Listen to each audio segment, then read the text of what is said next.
이렇게 똑바로 하지도 못하는 애들을 미국까지 데리고 와서는 대체 뭐 하는 건가요? 당장 한국으로 돌아가던지 하세요. 한국인들 결국 사고 칠 줄 알았어. 아, 정말 짜증나. 미국 뉴욕의 어느 마을에서 한국인들을 몰아내려 했던 미국인들. 그러나 대체 무슨 일인지 하루아침에 한국을 찾아 나섰습니다. 절대 한국인과 섞이지 않겠다던 그들의 태도가 180도 바뀌었죠. 뉴욕 상류 사회를 뒤흔든 그 충격적인 이야기 지금 바로 시작합니다. 저는 미국에서 딸아이를 키우고 있는 머큐리라고 합니다. 누구나 자기 자식의 뛰어남은 더 선명하게 보이기 마련이겠지만 저는 유독 제 딸아이 올리비아의 운동신경을 높게 평가했어요. 정말 어렸을 때부터 유독 테니스를 좋아하던 아이였습니다. 어릴 때였지만 민첩성이 높아 주변에서도 운동을 시키라는 권유를 하기도 했어요. 가만 보니 올리비아는 테니스를 놀이처럼 즐기는 게 아니라 정말 선수처럼 하고 있는 것 같네? 운동은 무조건 조기 교육이 중요하다고 하던데 이참에 한번 시켜보는 게 어때? 혹시 알아?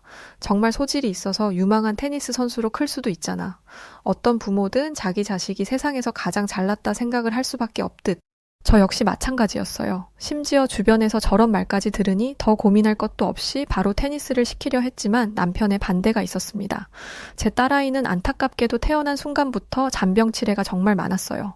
어느 날은 39도가 넘는 고열에 응급실로 향하던 중 발작을 일으키며 흰자가 보이기도 했습니다. 이날은 정말 딸아이에게 무슨 일이라도 생기는 줄 알고 숨도 쉬어지지 않았죠. 다행히 고열로 인한 발작으로 링거를 맞고 아이는 진정되었지만 이런 일은 저희 가족에서 2달에 한 번꼴로 있는 정말 늘 벌어지는 일이었습니다. 오죽하면 어느덧 남편은 애가 아파서 제가 호들갑을 떨면 아무 말 없이 곧장 준비할 것을 챙겨들고 차 시동을 걸고 당장 갈 수 있는 병원을 알아본 후 바로 가버리곤 하죠. 다른 또래 아이들은 1년에 고작 한 2번 입원할까 말까 했지만 저희 딸아이는 1년에 4번씩 입원하곤 했어요. 이렇게 몸이 약한 아이라 저는 오히려 운동을 시키고 싶었고 남편은 반대 입장이었죠. 당신이 무슨 마음으로 운동시키려는지 잘 알겠는데 안 그래도 약한 애가 무리라도 해서 더 아프면 어떡해. 테니스를 그냥 배우는 것도 아니고 선수로 키우자는 건 난 정말 반대야. 언제까지 품 안에 자식으로 끼고 살 수는 없는 거잖아. 애가 몸이 워낙 약하니까 운동을 시키면 좋을 것 같았는데 이왕이면 소질이 있는 테니스를 시키면서 그게 정말 소질이 있는 게 맞았다면 애 장래까지 이어질 수도 있는 거잖아. 올리비아가 너무 아프다는 이유로 우리가 품에 끼고 살아서 애가 더 아프다는 생각은 안 해봤어?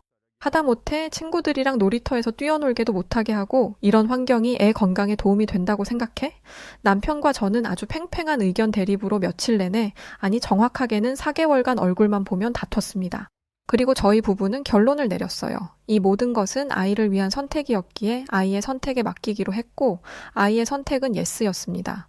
아이가 원한다고 하니 남편도 뜻을 굽혔고 처음에는 무리 없이 테니스를 배울 수 있도록 했어요. 아이를 테니스 선수로 키우겠다는 것은 제 욕심일 수도 있다는 생각이 들었거든요. 그런데 제 눈이 틀리지 않았습니다. 딸아이가 테니스를 하는 모습을 본 미국 청소년 테니스팀 코치님께서 스카웃 제안을 해주셨고 흔쾌히 받아들였어요. 물론 그전에는 테니스를 즐기며 배웠다면 이제는 정말 온 힘을 다해 배워야 하기에 애가 힘들어할 거라 생각은 했습니다. 그래서 전 늘 아이에게 말해줬어요. 올리비아 언제든 원하지 않으면 엄마한테 말하면 돼. 굳이 억지로 할 필요 없는 거야. 알겠지? 전처럼 테니스를 즐기기만 해도 괜찮은 거야. 알겠지? 그러나 저희 부부가 생각한 것보다 딸아이는 테니스에 진심이었고 본인의 성적이 만족스럽지 못하면 눈물까지 흘릴 정도로 열정적이었습니다. 그런 딸아이에게 저희는 그저 묵묵히 지원해주고 케어해주는 것 외에는 해줄 수 있는 게 없었어요. 아직은 부모의 케어가 필요한 초등학생 나이였기에 저는 늘 딸아이의 연습 시간에 함께 했습니다. 가보면 저처럼 엄마들이 아이의 연습을 기다리고 있는 것이 대부분이었고 대화를 나누며 시간을 보내곤 했어요. 그러던 어느 날 딸아이에게 너무 충격적인 사건이 벌어지고 말았습니다. 미국 청소년 테니스팀 소속인 제 딸아이와 또 한국 대표 소속에 있는 한국 아이와 사건이 벌어졌죠. 한국 아이들과 미국 아이들이 경기 내기를 하던 중 한국 아이가 잘못 던진 테니스 공에 제 아이가 맞은 겁니다. 이미 몸이 약한 아이라 혹여나 잘못될까 저는 굉장히 분노했고 주변 미국 엄마들까지 덩달아 같이 분노를 했죠. 이렇게 똑바로 하지도 못하는 애를 미국까지 데리고 와서 뭐 하는 겁니까? 엄한 애 잡을 뻔 했잖아요. 내가 병원 가보고 우리 올리비아한테 이상 있으면 당신 가만 안 둘 겁니다. 여긴 이런 실력의 아이가 있을 곳이 아니니 하루빨리 다른 길 찾아보시는 게 좋겠네요. 선수로 클 애들한테 피해주지 마시고요. 내가 이럴 줄 알았어. 한국 애들이 계속 눈엣 가시였는데 한 번은 큰 사고 칠 줄 알았다고. 도대체 여기가 어디라고 이런 사고가 발생합니까? 이 사태를 보고도 느끼는 게 없어요? 보딩스쿨이다. 유명한 코치가 있다. 뭐 이런 말 하나 듣고 어떻게든 선수로 키워보겠다고 미국까지 애 데리고 온 것 같은데 그래봤자 그쪽들은 한국인이고 우리 애들은 미국인입니다. 한계가 있다는 걸 정말 왜 모르고 저렇게 설치는 거야, 남의 나라에서. 서로 늘 경계하고 거리를 두며 욕만 하던 한국 엄마들과 미국 엄마들이 이 사건으로 터져버리고 말았죠. 저를 포함한 미국 엄마들은 이때다 싶어 한국 엄마들에게 심한 말들을 아주 서슴없이 내뱉었습니다. 애초에 한국의 문화도 싫었고 동양인이 저렇게 설치는 것도 너무 끔찍하게 싫었던 제 속내가 다 드러난 순간이었어요. 이곳은 미국이고 미국 선수를 배출하는 곳이 맞지만 소수의 한국 아이들도 함께하곤 했습니다. 그 아이들은 물론 미국인이 아니기에 한계가 분명 있을 텐데 미국 유일의 스포츠 전문 보딩스쿨에서 어떻게든 배우려 오는 거였죠. 애초에 이것부터가 저희 미국 엄마들 시선에는 좋게 보이지 않았습니다. 처음에는 저 역시 대수롭지 않게 여겼지만 엄마들 사이에서 듣는 얘기들이 있다 보니 그리 좋아 보이지 않았어요. 한국에도 테니스 팀이 그렇게 많은데 굳이 여기 미국까지 와서 왜 우리 애들 배울 시간을 빼앗는 거야? 실제로 한국 애들 오고 나서 레슨 시간이 확 줄어든 것 같아. 이거 나만 느끼는 거야? 여기가 무슨 한국인지 미국인지 헷갈릴 지경이라니까? 저 어린애를 데리고 먼 타국까지 와서 뭐 하는 짓이야. 그때 그렇게 욕을 먹고도 저렇게 애 데리고 나오는 거 보면 한국인들 뻔뻔한 거는 진짜 알아줘야 한다니까? 그렇게 뻔뻔한 게 한국인 아니겠어? 그러니 늘 지들만 불쌍하다 내세우지. 봐봐, 북한도 일본도 중국도 한국이랑 얽히기만 하면 다 나쁜 나라로 변한다니까? 과연 한국말이 다 사실일까? 난 이제 한국인들이 싫은 걸 떠나서 저들이 아픈 역사내 뭐네 외치는 것들 그런 것도 다 조사해봐야 한다고 생각해. 다 거짓말일걸? 그달 이후 한국인들에 대한 감정은 최악 수준이었고 분위기는 정말 좋지 않았습니다. 그나마 아이들이 조금 더 성장하면서 엄마들이 밀착 케어를 하지 않고 학교에 맡길 수 있어 서로 마주치지 않으니 대립은 덜했어요. 평일에는 수업을 모두 마친 후 오후 4시경부터 6시까지 테니스 레슨을 받고 주말에 토너먼트를 스케줄해주면서 아이들 장례까지 도와주기에 엄마들의 부담이 덜어졌습니다. 그럼에도 저는 딸아이가 수업을 마치고 레슨에 들어가는 시간이면 항상 학교에 가 있었어요. 혹시라도 어디가 아프거나 일이 생기면 바로 조치를 해야 하니 말이죠. 저야 아이가 아파서 그런다고 해도 한국 엄마들은 그럴 이유가 없는데도 늘 레슨을 할 때 아이 곁을 지켰습니다. 몇 번 마주치니 불편해서 그런지 제 딸아이에게 실수를 했던 아이의 엄마가 제게 찾아와 이런 말을 했어요. 저 올리비아는 괜찮나요? 선뜻 물어보기가 죄송스러워서 기다리고 있다가 먼저 물어봐요. 저희 아이뿐 아니라 한국 애들이 여기서 레슨 받고 어울리는 게 싫으시죠? 저희도 한국에서 외국 애들이 와서 자리 잡고 있는 게 그렇게 싫었거든요. 그런데 역지사지라고 입장을 바꿔 생각해보니 참 나쁜 마음이었다는 걸 깨닫게 되었어요. 국적은 달라도 결국 부모 마음은 다 같잖아요. 그저 내 아이가 원하는 길로 성공하길 바라는 마음에 해줄 수 있는 건 다 해주고 싶은 딱 그 마음으로 여기까지 왔어요. 말도 안 통하는 이 낯선 땅에서 지내는 게 저도 쉬운 일은 아니거든요. 친하게 지낼 수는 없어도 우리 자주 볼 거고 애들도 서로 자주 부딪히는데 얼굴은 붉히지 않았으면 좋겠습니다. 그때 잃은 아이에게 충분히 주의를 줬고 제가 대신 죄송합니다. 갑자기 다가와 말하는 한국 엄마의 모습에 사실 조금 놀랐습니다. 전 이미 다 잊고 일상을 보내고 있는 줄 알았는데 여태 마음에 담아두고 진심 어린 사과뿐 아니라 속내까지 보여준다는 게 쉽지 않았을 텐데 말이죠. 그 후에도 며칠 내내 한국 엄마의 말은 제 머릿속을 떠나지 않았어요. 딱 맞는 말만 해서 할 말이 하나도 없었죠. 제가 미국 엄마들에게 이런 사실을 굳이 알려봤자 다시금 안주로 삼아질 것이 뻔했기에 말하지 않았습니다. 갑자기 친해지기도 어렵고 거리를 적당히 두고 그렇게 지냈어요. 그러던 어느 날이었죠. 제게 먼저 사과를 했던 한국인 엄마 한민숙 씨가 한쪽 구석에서 두 손으로 얼굴을 움켜쥐고 울고 있는 듯 보였습니다. 이걸 못 본 척 지나치기도 그렇고 그렇다고 가서 인사를 하기에도 애매하고 한참을 고민했어요. 그런데 타지에서 그것도 한쪽 구석에서 서럽게 우는 걸 보고 지나칠 수가 없었습니다. 조용히 옆에 가서 앉아 가방에 있는 손수건을 내어줬어요. 그러자 한국인 엄마는 조용히 손수건에 얼굴을 묻고도 한참을 울었죠. 그 후 제게 이런 말을 들려줬습니다. 민준이가 테니스를 너무 좋아해서 단순히 그냥 시켰다가 코치님이 여기를 추천해줘서 온 거였어요. 저희 집안 사정에 너무 무리한 결정이었지만 애 실력이 너무 좋은데 여기서는 더 발전할 수 없겠다고 하시더라고요. 그런 말을 듣고 어떤 부모가 가만히 있겠어요. 집에서도 테니스채를 놓지를 않는데요. 그래서 집도 팔고 이사하고 자금 마련하고 애 아빠는 한국에서 회사 다니면서 저녁에는 대리운전도 하고 그렇게 벌어다 보내주는데 이게 도저히 감당할 수가 없네요. 민준이는 여기 레슨하는 시간만 손꼽아 기다리면서 매일을 저렇게 열심히 하는데 이제 저희는 부모로서 더는 지원을 해줄 수가 없어서 아마 이번이 마지막일 거예요. 그게 너무 가슴이 아파서 애한테 어떻게 말해야 할지 모르겠어서 저렇게 행복하게 레슨하는 모습만 보면 눈물이 나네요. 더 부유한 부모 만났으면 더 높이 뛸 아이인데 한국인 엄마의 말을 듣고 저도 모르게 눈물이 흘렀어요. 그리고 위로를 해줘야겠다기보다는 그저 제 속에 있는 말을 해줬습니다. 미국 학비 감당하는 게 보통이 아니죠. 저희도 그렇게 여유 있는 건 아니라 매달 힘들긴 해요. 그런데 애가 좋아하고 또 실력도 있다고 하니 이걸 어떻게 포기를 하겠어요. 심지어 올리비아는 몸이 많이 약해서 자주 입원하고 그런 아이예요. 그래서 늘 노심초사하며 혹여나 다칠까 아플까 그런 마음이라 저번에 민준이 때도 제가 더 버럭했던 것 같아요. 아이가 원하는 걸 해주지 못할 때 부모 마음이 가장 미어지지만 아이가 커서 이 사실을 안다면 적어도 최선을 다했다는 사실을 안다면 자랑스러워 할 거라 생각해요.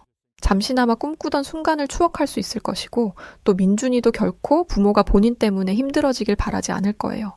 그렇게 한국인 엄마와 대화는 쭉 이어졌고 서로에 대한 속마음을 모두 털어놔서 그런지 어느덧 편한 사이게 되었습니다. 미국 엄마들은 제가 한국인 엄마와 잘 지내는 것을 별로 좋아하지 않았지만 어쩔 수 없이 곧 떠나야 할 사람이라는 것을 알아 저는 있는 동안이라도 잘해주고 싶었어요. 어떤 일이든 마지막은 굉장히 중요하니 말이죠. 서로에 대한 처음은 결코 좋은 기억이 아닐지언정 마지막은 꼭 미국을 떠올리면 눈물이 아닌 웃음으로 기억하길 바라는 마음이었습니다. 그렇게 고작 2개월간 겨우 마음을 털어놓고 시간을 보냈는데 한국인 엄마는 한국으로 돌아갔어요. 그래도 짧다면 짧은 2개월간 저희는 서로에 대한 진심을 알았고 말하지 않아도 통하는 무언가가 있음을 알았습니다. 그래서 한국으로 간 한국인 엄마는 제게 연락을 해줬죠. 머큐리네 연락 기다렸죠? 오자마자 이사하고 민준이 학교 보내고 그런다고 정신이 없었어요.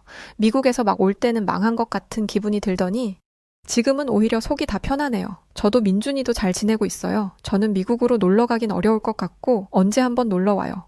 잘 지낸다고 하니 정말 다행이네요. 민숙 씨가 한결 마음이 편해진 것 같아서 제 마음이 다 놓여요. 당장은 어려워도 꼭 한번 올리비아 데리고 한국에 놀러 갈게요. 민준이랑 같이 보면 좋아하겠네요. 그렇게 저희 두 사람은 종종 안부를 전하며 지냈습니다. 각자의 삶이 있으니 매일같이 연락을 할 수는 없었어요. 한 2번씩 연락을 주고받는 것만으로도 그저 이 관계가 유지될 수 있다는 것에 진심으로 기뻤습니다. 다시금 일상을 지내던 중 드디어 딸아이에게 좋은 일이 생겼어요.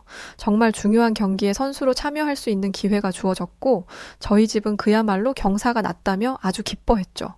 결과가 어떻든 기회가 생겼다는 것만으로도 많이 성장했다는 것이 느껴졌습니다. 딸아이 역시 이 경기를 간절히 원했기에 평소보다 몇 배로 연습을 했고 그런 아이를 보며 저희 부부는 참 대견했어요. 그렇게 약했던 애가 테니스 시작하고 이번 한 번을 안 하는 거 봐. 정말 대견하지 않아? 언제 저렇게 커서는 경기에도 나간다고 그러고 참 시간 빠르다 그렇지? 그러게 말이야. 테니스 하면서도 혹시나 아플까봐 정말 걱정 많이 했는데 이렇게 잘 성장해주다니 참 기특하네. 다만 너무 승부욕이 있어서 걱정이야. 혹여나 질 수도 있는데 애가 그걸 받아들이지 못하니까 말이야. 딸아이를 보면 참 기특했지만 한편으로는 남편의 말처럼 승부욕이 너무 강해서 걱정되기도 했습니다. 지고 이기는 것을 당연하게 받아들이고 더 성장할 수 있도록 노력해야 하는데 제 딸아이는 지는 걸 견디지 못하는 아이였죠. 그 부분은 부모인 저희도 노력해서 생각을 바꿔주려 많이 노력했습니다. 그런데 경기가 코앞으로 다가온 어느 날부터 딸아이가 이상했어요. 원래도 피부가 하얀 편이긴 하나 어딘지 모르게 창백한 느낌이 들었고 딸아이가 너무 피곤해했죠. 물론 연습을 평소보다 더 과하게 해서 그럴 수 있다고 생각했지만 혹여나 어디가 아픈 건 아닐까 걱정부터 들었습니다. 올리비아 혹시 어디 아프니? 불편한 곳이 있으면 엄마한테 말해줘야 해. 아니 아픈 곳 없어. 오늘은 연습 조금 더 하고 싶다고 말 좀 엄마가 해줘. 과할 정도로 딸아이는 연습에 열중을 했고 말리기도 했지만 말려지지가 않았어요. 저렇게 과하게 연습을 하니 컨디션이 떨어져 정말 그저 그런 이유로 창백한 줄로만 알았습니다. 그래서 전 몸에 좋은 음식을 챙겨 먹이고 최대한 쉴 수 있는 환경을 만들어주며 아이를 케어했어요. 앞으로 어떤 일이 닥칠지도 모른 채 말이죠. 그렇게 하루가 멀다 하고 연습만 하다 보니 경기는 코앞으로 다가왔고 아이의 열정은 식을 줄 몰랐습니다. 아슬아슬하게 지켜보던 어느 날 연습 도중 딸아이는 쓰러지고 말았어요. 너무 놀라 정신이 없는 저를 대신해 코치님이 함께 아이를 데리고 병원으로 향해 주셨고 저는 분명 아이가 무리해서 그런 줄로만 알았습니다. 중요한 경기를 코앞에 두고 있어서 애가 무리를 많이 했어요. 원래도 몸이 약하긴 한데 아마 그래서 쓰러진 것 같아요. 그렇죠? 제가 이렇게 말을 했지만 의료진들은 어딘지 모르게 굳은 표정으로 굉장히 분주해 보였죠. 저는 그 모습을 바라보며 굉장히 불안했습니다. 괜찮은 거냐고, 무슨 문제가 있는 거냐고 묻는 저를 뒤로 하고 의료진들은 제 딸아이를 향해 수많은 검사를 하기 시작했어요. 그렇게 시간이 얼마나 흘렀는지 흐르던 눈물도 다 마르고 멍해진 그 순간에 저는 충격적인 발언을 들었습니다. 올리비아는 지금 불치병에 걸렸네요. 그래서 여태껏 몸도 약하고 잔병 치레를 많이 한 것 같아요. 그런데 문제는 그 병이 뭔지를 알아내기가 쉽지 않아요. 어머니도 아시겠지만 미국에서 알아주는 저희 병원에서도 찾지 못하는 거면 다른 곳을 가봐야 소용이 없을 겁니다. 안타깝지만 발현되는 증상을 보고 그때그때 치료를 하는 방향으로 가야 할 것 같네요. 예를 들면 통증이 있다면 그 통증에 맞는 약을 복용하는 정도로요. 당장 생명에 지장이 있는지 그게 얼마나 살 수 있는지도 정확하게 알 수가 없습니다. 그게 무슨 무책임한 말입니까? 여기가 어떤 병원인데 여기서 모르면 대체 어디서 알 수 있다는 거죠? 애가 잔병 치레가 많았던 만큼 검사를 얼마나 자주 했는데 그동안 나오지도 않았던 불치병이 갑자기 생길 수가 있나요? 전 받아들일 수 없어요. 다시 검사해주세요. 믿을 수가 없어서 의료진을 향해 고함을 치기도 하고 다 해봤지만 저는 알고 있었습니다. 이 병원에서 가망이 없다고 한다는 것은 정말 이라는 것을요. 그럼에도 저는 작은 희망의 끈도 놓을 수 없었기에 다른 병원들을 다녀봤지만 역시 같은 말을 할 뿐이었죠. 제 눈에 아이의 모습은 여전했거든요. 그저 조금 창백할 뿐이었고 조금 피곤해할 뿐이지 어디가 크게 아픈 곳이 없어 보였는데 언제 죽을지도 알 수 없는 불치병이라니 가슴이 미어질 것 같았습니다. 저희 부부는 이 답 없는 상황에 도저히 어떻게 해야 할지를 모르겠었죠. 미국에서 불치병 하나를 못 잡는 게 말이 돼? 어떻게 그럴 수 있어? 내가 다른 나라라도 가서 당장 검사라도 해보고 싶은데 미국 말고 갈 수 있는 나라가 어딨어? 우리 올리비아 어쩌지? 머리를 맞대고 아무리 생각을 해봐도 답은 없었습니다. 이 눈물겨운 상황 속에도 본인의 몸이 특별히 불편한 곳이 없었던 딸아이는 테니스 레슨을 가야 한다며 울기만 했죠.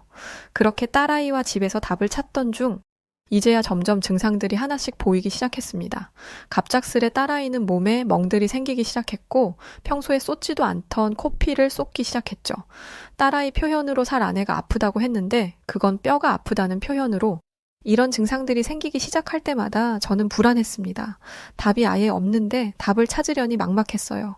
그러나 이 상태로 학교를 다시 보낼 수도 없었고 마냥 기다려달라고 할 수도 없었기에 우선 딸아이의 자리를 다른 아이에게 넘겨주기로 했습니다. 그렇게 아쉬운 마음으로 끝까지 저희 딸아이를 챙겨주셨던 코치님과 마지막 인사를 나누려는데 이 상황에 충격적인 제안을 제게 하셨죠. 올리비아 증상이 꼭 소아백혈병 증상이랑 똑같네요. 제자들 중 몇 명이나 소아백혈병으로 치료를 받아봐서 제가 너무 잘 알거든요. 그거 여기서는 못 잡는 경우가 대다수였고 다 불치병 진단 받았거든요. 올리비아 살려야 하잖아요. 어머니 무조건 한국으로 가세요. 한국 가시면 무조건 치료 받으실 수 있을 겁니다. 적어도 백혈병이 정말 맞다면 한국에서 백혈병 잡는 건 일도 아니에요. 제 제자들은 결국 한국 가서 다 완치하고 지금 아주 건강하게 지내거든요. 소아백혈병의 한국이요? 백혈병이라고 한들 여기서 그걸 왜 불치병이라고 하는지도 이해가 안 가고 어떻게 한국에 애 목숨을 맡기나요? 저는 영 찝찝해서 선뜻 못 갈 것 같은데 정말 제자분들이 그렇게 완치한 게 맞나요? 코치님은 당연히 제 딸아이를 위하는 마음에 해주신 말씀인 걸 알지만 제 딸아이의 목숨이 걸린 일이라 선뜻 받아들이기는 어려웠습니다.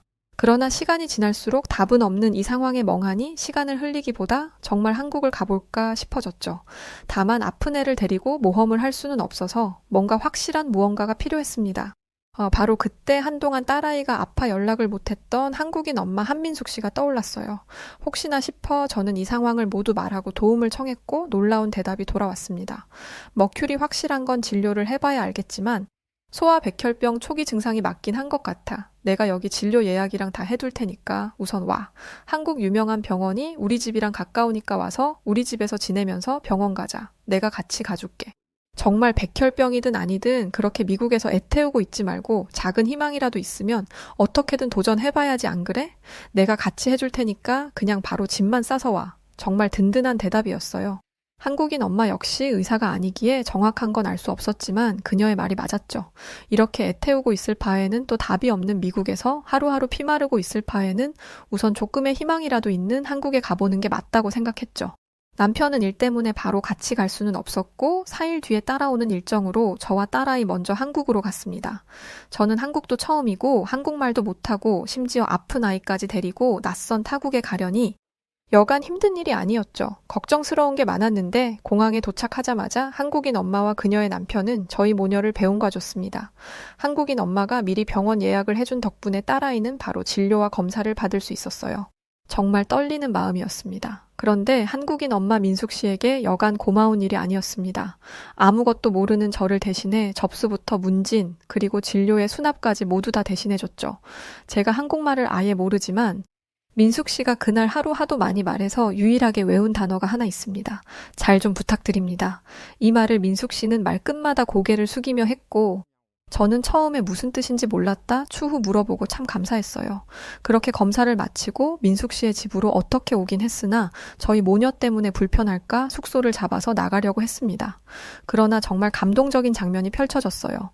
민숙 씨와 남편분은 저희 모녀를 위해 미리 한 상 가득 밥상을 차려뒀고 환영한다는 문구에 풍선도 달아뒀죠. 모두 괜찮을 거야. 다 잘 될 거고 아무 일도 없을 거니까 맛있게 밥 먹자. 한참 동안 흐르는 눈물을 겨우 닦아내며 그렇게 감사한 밥상을 먹었습니다.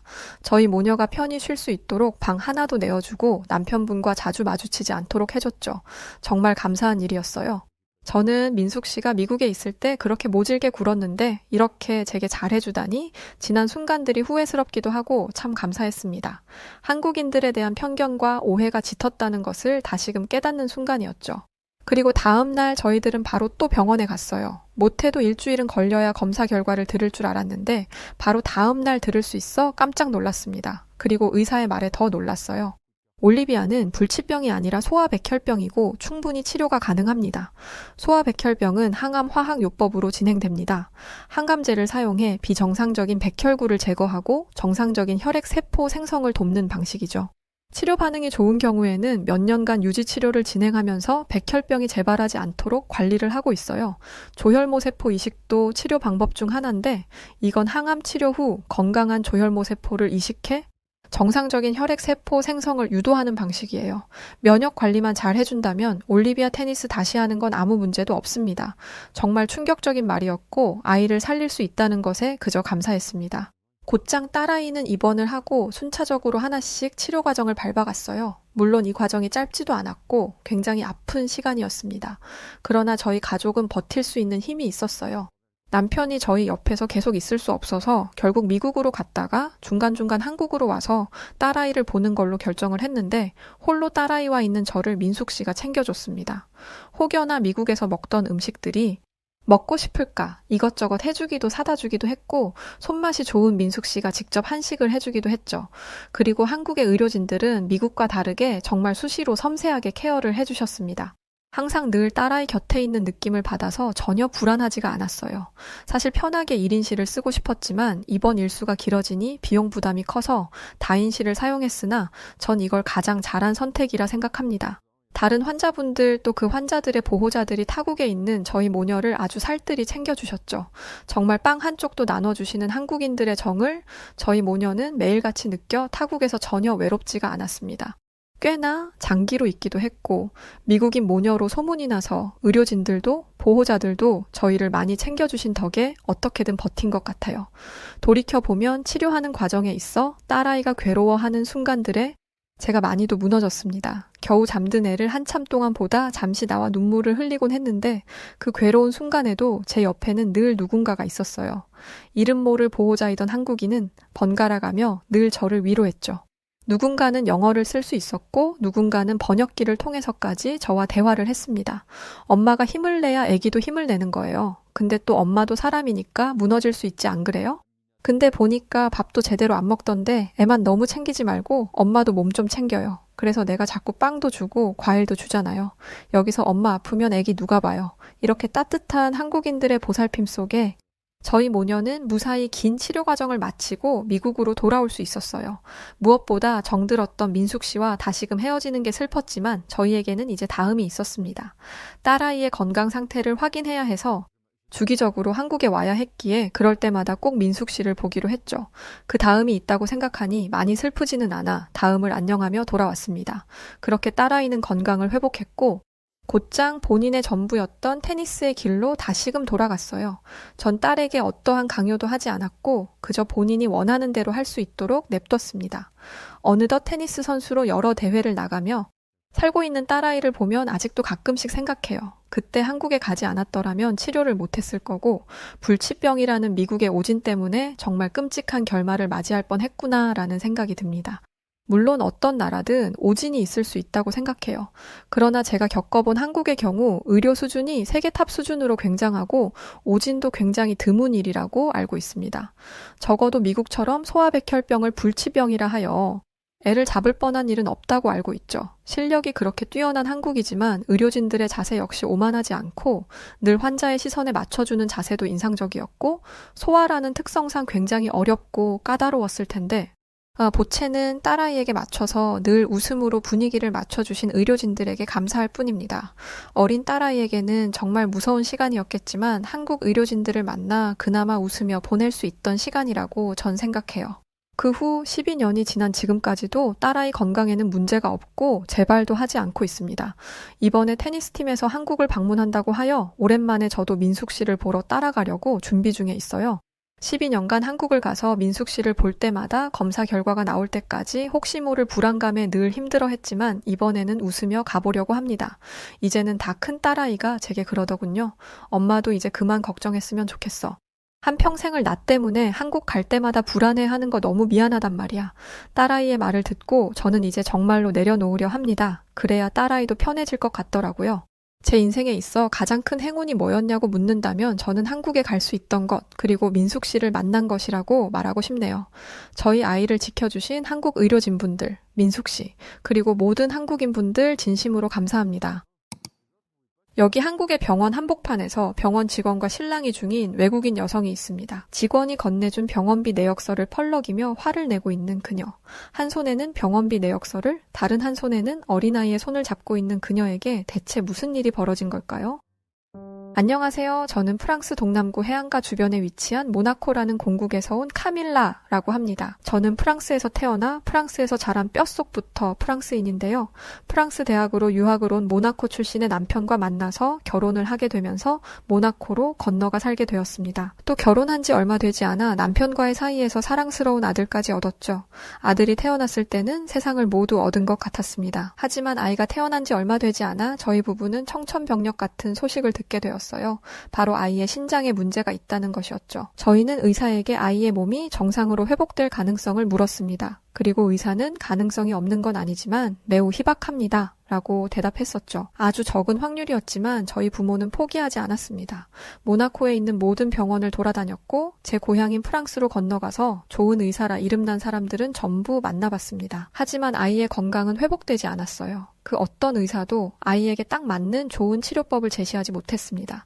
여러분도 아시겠지만 유럽 국가의 병원비는 상상 이상이에요. 아이가 아프다는 이야기를 듣자마자 저는 일을 그만뒀고 아이를 데리고 병원을 다니는 데 집중했죠. 당연히 소득은 줄었고 새 가족의 생활비와 아이의 병원비를 버는 것은 온전히 남편의 몫이 되었습니다. 남편은 자신이 할 수 있는 일이라면 뭐든지 했어요. 그리고 아이는 아버지를 그리워하며 인생의 3분의 2 이상을 병원에서 보내야 했습니다. 그러던 어느 날 남편이 쓰러졌다는 연락을 받게 되었습니다. 그리고 제가 남편을 찾아갔을 때 남편의 숨은 이미 끊어진 상태였습니다. 오랜만에 본 남편의 얼굴은 매우 야위어 있었어요. 저는 남편이 갑작스럽게 세상을 떠나게 된 이유가 잠도 제대로 자지 못하고 밥도 제대로 먹지 못하며 일만 했기 때문이라고 생각합니다. 그래서 남편을 떠올리면 지금도 마음이 참 아파요. 남편을 그렇게 보냈지만 저에게는 슬퍼할 여유조차 없었습니다. 저에게는 남편이 선물로 주고 간 아이가 있었으니까요. 제가 살던 모나코는 세계에서 두 번째로 작은 나라입니다. 인구도 3만 명에 불과하죠. GDP는 64억 달러로 세계 148위 정도이기는 하지만 1인당 GDP는 16만 6천 원으로 세계에서 가장 부유한 나라이기도 합니다. 기후도 온화해서 많은 사람들이 관광을 목적으로 찾아오고 실제로 관광 수입이 굉장히 높은 나라인데요. 이 때문에 모나코는 살기 좋은 나라라는 평을 받고 있습니다. 그런데 이런 수치들은 저와 연관이 없는 것들이었어요. 남편도 세상을 떠났고 저는 직장을 그만둔 지 오래였죠. 돈을 버는 족족 병원비로 쓴 탓에 모아둔 돈도 없었습니다. 그렇다고 나라에서 지원이 넉넉한 것도 아니었어요. 결국 저는 생계를 위해 일을 해야 했습니다. 이때부터는 생존의 문제였어요. 아이의 병을 낫게 하기 위해 일을 하는 것을 넘어서 저와 아이가 굶어 죽지 않게 발버둥 쳐야 했죠. 그래서 저는 어쩔 수 없이 남편과의 추억이 깃든 모나코를 떠났습니다. 프랑스에는 부모님이 계시니까 아이를 두 분에게 맡기고 일을 할 수 있을 거라고 생각했거든요. 하지만 한 가지 걱정스러웠던 것은 제 부모님이 제 생각처럼 저희를 반겨주실까에 관한 것이었습니다. 저희 집안도 그리 넉넉한 편은 아니었거든요. 프랑스에 도착해서 부모님에게 저와 아이의 상황을 말씀드렸을 때 제 우려는 현실이 되었습니다. 프랑스의 개인주의가 얼마나 심한지는 프랑스 사람으로서 너무나 잘 알고 있었지만 부모님마저 그러실 줄은 몰랐어요. 저는 프랑스에 도착하자마자 제가 프랑스를 떠나야 함을 확신했습니다. 저는 부모님에게 제가 일을 가는 시간에 아이를 돌봐주는 일은 1년, 딱 1년만 해주시면 상황을 모두 정리해서 떠나겠다는 약속을 했습니다. 일과 아이의 간병을 동시에 하고 차도가 없으면 다른 병원을 찾아가며 1년 뒤 프랑스를 떠날 준비를 함께 진행하다 보니 너무 지치더군요. 아이에게는 정말 미안한 말이지만 솔직히 세상을 등지고 싶었던 적이 한두 번이 아닙니다. 그럴 때마다 남편과 아이를 생각하며 버텼어요. 그런데 저를 더 힘들게 한 건 체력적인 한계가 아니었습니다. 아이의 상태가 좋아지기는커녕 오히려 악화되고 있었던 것이었어요. 부모님에게 약속했던 1년이 지났고 이젠 어디로 떠나야 할지를 정할 때가 되었습니다. 어느 나라로 가야 할지 정할 때 고려했던 1순위는 의료체계가 잘 구축되어 있는가였고 2순위는 아이가 살기 좋은 나라인가 였어요. 아이의 건강이 나아질 기미가 안 보였기 때문에 의료체계를 보는 것은 당연했고 아이가 살기 좋은 나라인지가 중요했던 이유는 아이가 나이를 먹으며 성장했기 때문이었습니다. 인생의 대부분을 병원에서 보냈던 아이는 평범한 또래 아이들의 삶을 너무나 부러워했어요. 병실 안에서 보는 풍경이 이 세상의 전부라고 생각하는 아이를 보니 가슴이 찢어지듯 아프더군요. 그래서 저는 아이가 병마에게 눌려 마땅히 행복해야 할 어린 시절을 우울하게 보내지 않도록 아이가 살기 좋은 나라로 가기로 결정했습니다. 검색도 하고 책도 읽고 주변 사람들에게 우선순위들을 말하니 모두가 입을 모아 스위스를 이야기하더라고요. 스위스는 세계에서 살기 좋은 나라 5위였고 제게 익숙한 유럽에 속해 있는 나라였기 때문에 저는 스위스로 떠나기로 했습니다. 아이가 태어나고 어린 시절을 보냈던 모나코는 앞서 말했듯 세계에서 두 번째로 작고 인구도 3만 명에 불과했지만 그런데 스위스는 달랐어요. 인구는 885만 명이 넘었죠. 모나코의 295배 규모였습니다. 또 자연경관이 얼마나 웅장한지 저와 아이는 스위스의 풍경을 보며 입을 다물지 못했습니다. 비행기에서 바라본 스위스의 풍경을 본 아이의 표정에는 경이로움이 묻어나 있었고 저는 아이와 함께 스위스에 오기로 결정한 것이 제 인생의 가장 훌륭한 결정이라고 생각했죠. 하지만 이 마음은 얼마 가지 못했습니다. 스위스 병원에 진료비 내역서가 나왔거든요. 저는 진료비 내역서를 보고 눈만 껌뻑껌뻑 감았다 떴습니다. 제 눈으로 보는 숫자가 너무나 비현실적으로 느껴졌거든요. 아이가 병원에서 특별히 대단한 치료를 받은 것도 아니었습니다. 스위스의 환경이 너무 좋아서인지 스위스에 도착하고 나서 아이의 상태가 조금씩 호전되었기 때문에 도착하자마자 검사를 받고 검사를 위해 며칠간의 입원을 한 게 다였어요. 퇴원을 해도 좋다는 의사의 말에 잠깐 집으로 돌아왔다가 정기 검진을 위해 똑같이 잠깐의 입원, 검사를 한 게 다였습니다. 스위스의 병원의 병원비는 같은 처치를 했던 프랑스와 비교해서 10배가량 높았어요. 물론 프랑스에 비해 의료체계가 훨씬 잘 짜여 있었고 의사들의 실력 또한 월등히 좋았던 게 사실입니다. 하지만 아무리 그래도 이 정도 처치에 이런 금액이 나온다는 건 납득이 되지 않았습니다. 오랫동안 아이와 함께 병원을 다니면서 저도 어느 정도 병원비에 대한 감각이 생겼거든요. 부끄럽지만 저는 그제야 스위스의 살벌한 물가를 체감하게 되었습니다. 집 렌트비, 차 렌트비, 식비, 그 외 생필품의 가격 등 스위스는 외국인이 살 수 있는 환경이 아니었어요. 저는 프랑스처럼 1년이라는 시간 동안 스위스에서 살 수 있을 거란 생각을 제 머릿속에서 지워버렸습니다. 하지만 한동안 머물기로 생각하고 준비했던 곳에서 어떻게 한순간에 벗어날 수 있겠어요. 이리저리 정리할 것들도 많았고 무엇보다 다른 곳으로 다시 떠날 생각을 하니 눈앞이 캄캄했습니다. 또 세계에서 가장 부유한 나라로 불리는 모나코, 선진국 계열에 속해 있는 프랑스, 세계에서 가장 살기 좋은 나라 5위인 스위스에서도 적응하지 못한 제가 이보다 더 나은 나라를 선택할 수 있을지 그것 또한 고민이 되었죠. 제가 가지고 있던 걱정은 이윽고 두려움이 되어 저를 서서히 잡아먹어갔습니다. 우울증에 시달리며 스위스를 떠날 준비를 하고 있는데 제 가슴을 더욱 아프게 하는 건 다른 곳으로 또 떠나야 한다는 현실이 아니었어요. 그토록 좋아했던 나라를 떠나야 한다는데도 싫다는 소리 한 번 못하는 아이의 모습이었죠. 저는 아이를 위해서라도 정착할 나라를 찾아야겠다 마음먹었습니다. 스위스의 살벌한 병원비를 대기에는 제 능력이 너무나 부족했어요. 그래서 아이는 제대로 된 치료를 받지 못했습니다. 그나마 지금 현 상태를 유지하는 것에 만족해야 했죠. 이 문제로 간호사와 상의를 하고 있는데 간호사가 제게 이런 말을 하더라고요. 지금 아이의 상태를 보면 정착하는 게 문제가 아니라 치료가 우선인 것 같아요.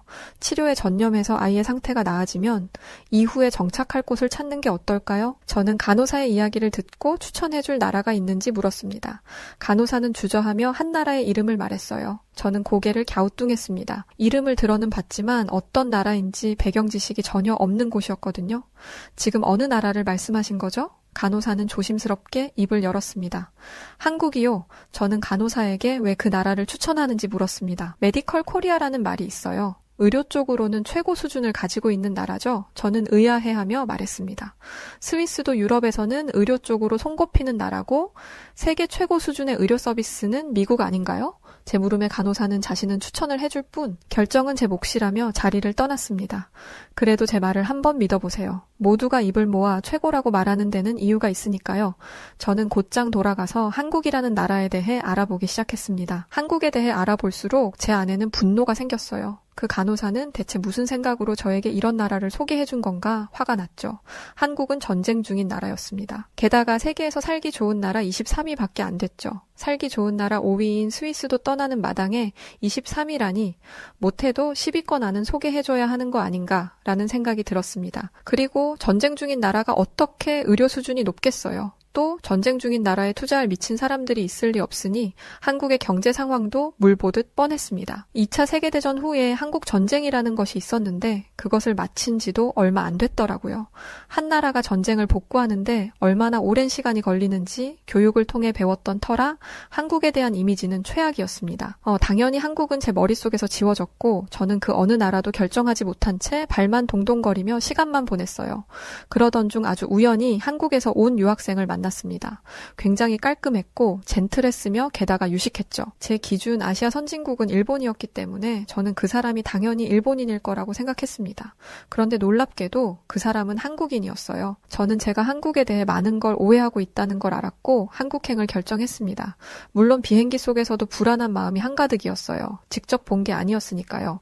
그 사람이 상위 1%인 사람이라 보통의 사람들이 사는 생활 방식을 모를 수도 있을 거라 생각했죠. 프랑스는 빈부격차가 정말 큰 사회 문제거든요. 지푸라기라도 잡은 심정으로 한국행 비행기를 타기는 했지만 너무나 불안했습니다. 그런데 비행기에서 내린 후 공항을 빠져나왔을 때 저는 제가 비행기를 잘못 내린 줄 알았어요.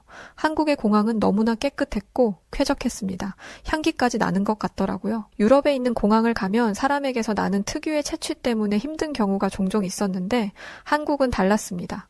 급하게 잡은 숙소를 가면서 보이는 건물들은 너무나 세련됐고 도로는 깨끗하게 정비되어 있었으며 길가에서는 노숙자와 약을 한 사람들을 찾아볼 수가 없었습니다.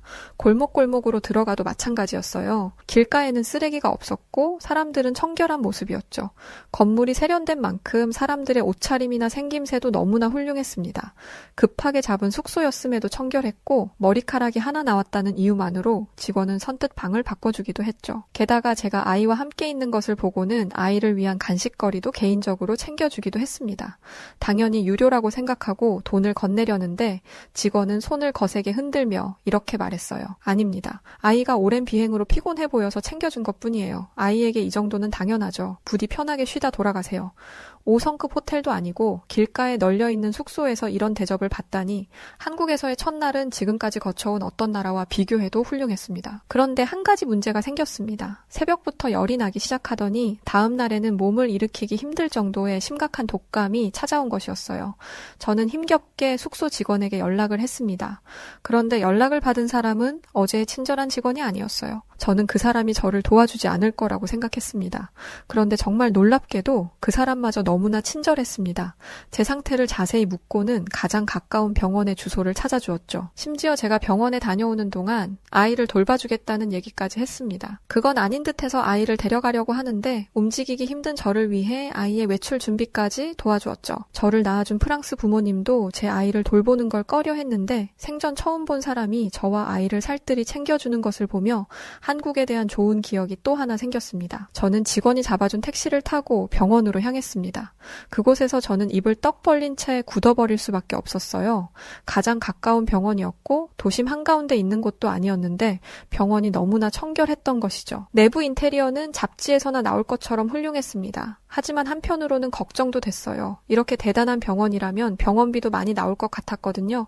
아이 병원비도 벅찬데 저에게까지 그렇게 큰 비용을 쓰는 게 아까웠습니다. 의사와의 면담을 마치고 저는 처방에 따라 주사를 맞았어요. 주사를 맞는데 심장이 떨리더라고요. 병원비가 대체 얼마나 나올지 감도 안 잡혔습니다. 저는 떨리는 마음으로 수납창구에 갔고 직원이 얘기하는 금액을 재차 확인했습니다. 얼마라고요? 4만 원입니다. 저는 믿지 못하겠다는 표정을 하며 얘기했어요. 다시 얘기해주세요. 제가 잘못 이해했나 봐요. 4만 원이요. 얼마라고요? 4만 원이요. 직원은 또박또박 이야기하는 걸로도 모자라 종이에 친절히 글자를 적어주었습니다.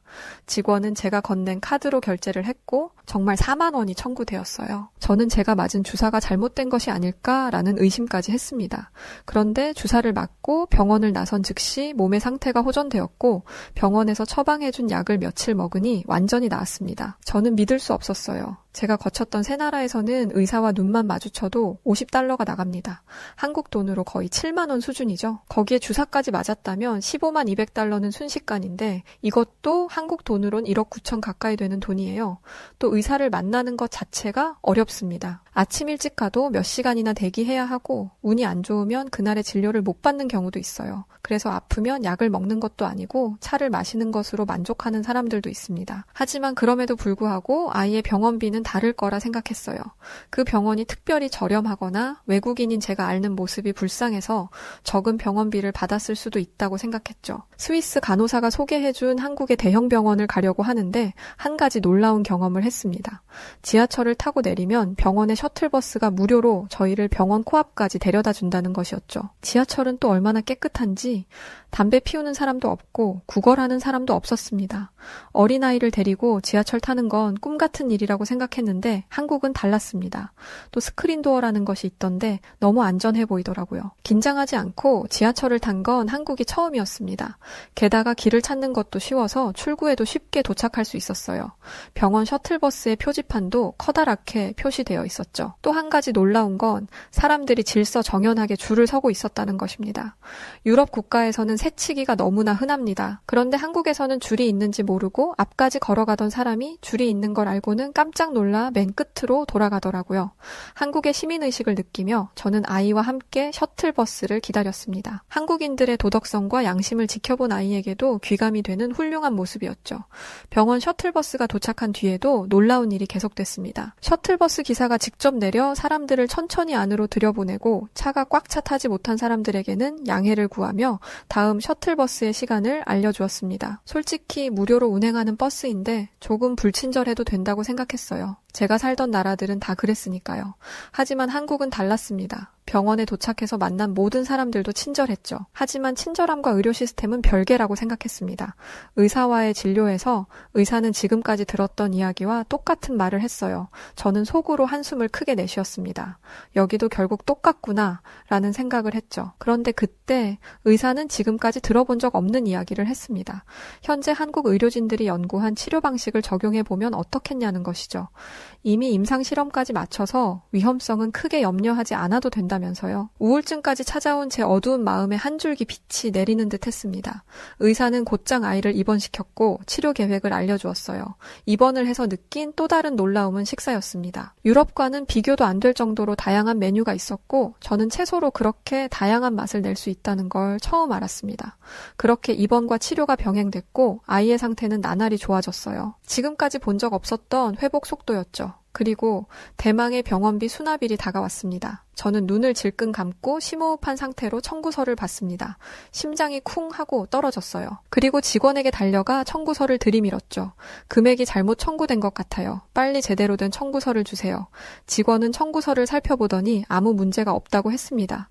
저는 흥분한 상태로 말을 이었어요. 이게 진짜 금액이라고요? 거짓말하지 마세요. 이래놓고 나중에 청구서 폭탄을 보내려는 거죠?